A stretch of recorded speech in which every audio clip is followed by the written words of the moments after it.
The Middle East is like wood that has been gradually drying, and a number of things have been leading to this drying of the wood. They include a certain youth demographic. They include the internet communications as a whole, many more communications. They include extra movement of people between these states. They, perhaps most importantly, include the increased use of satellite dishes around that neighbourhood, and they include the editorial decision of Al Jazeera to report protests. Al Jazeera has about 78% satellite market there to actually report and show protests. Now Al Jazeera is compromised when it comes to reporting protests in Saudi Arabia and Bahrain because of the geopolitical situation with Qatar. But for Tunis and for Egypt, their reportage was really quite first rate. However, that didn't spark it off. That is a drying of the wood.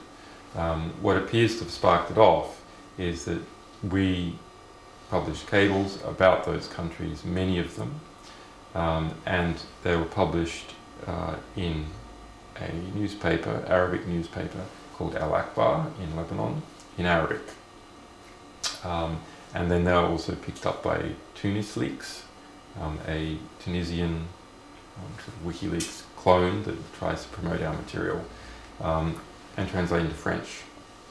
And so Arabic and French versions of these cables then spread very rapidly throughout Tunisia in early December. And those cables not only describe the problems with the Ben Ali regime and the corruption and so on, and tigers pacing around the room, but they also describe the geopolitical situation, which was, if there was a conflict between the Ben Ali political regime and the army, that the United States would not necessarily support the Ben Ali political regime. In fact, it probably would support the army. And so that signal then went out to all the activists in Tunisia and the people in the army and the Ben Ali supporters and in the surrounding region, and made them much more confident. Similarly, the Western support for the Ben Ali regime was eaten into as a result of all these cables showing a Western, indeed US view on what the corruption was from the inside. So it became very difficult for France, as an example, to support the Ben Ali regime when you had the US ambassador saying how terrible it was. Similarly, the same thing happened for Egypt.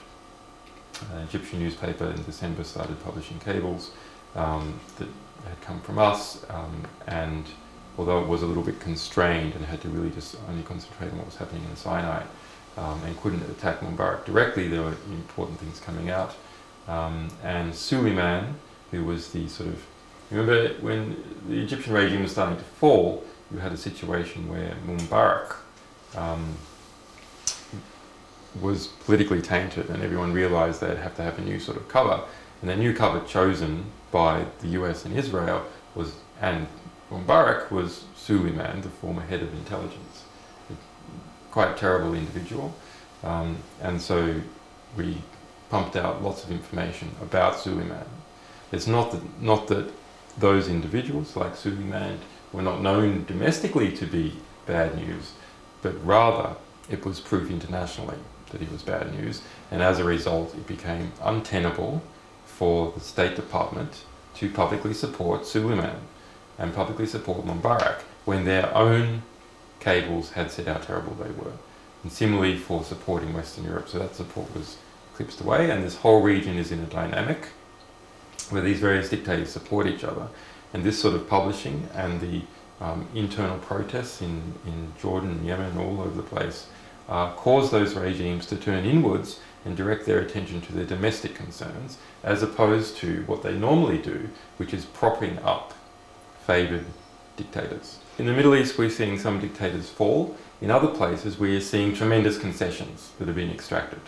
So dictators kings are trying to hold on to power, but in order to hold on to power at all, they understand they have to hand out concession after concession after concession. And in the end, that's actually all you need. It doesn't matter who your figurehead is. What matters is what power the people have, which are concessions. So what's going to happen in the West? So it is inspiring many young people in the West what has happened. in those countries. And it does seem to be leading to a gradual strengthening of the youth political movements in the West. Where that goes, I'm not sure.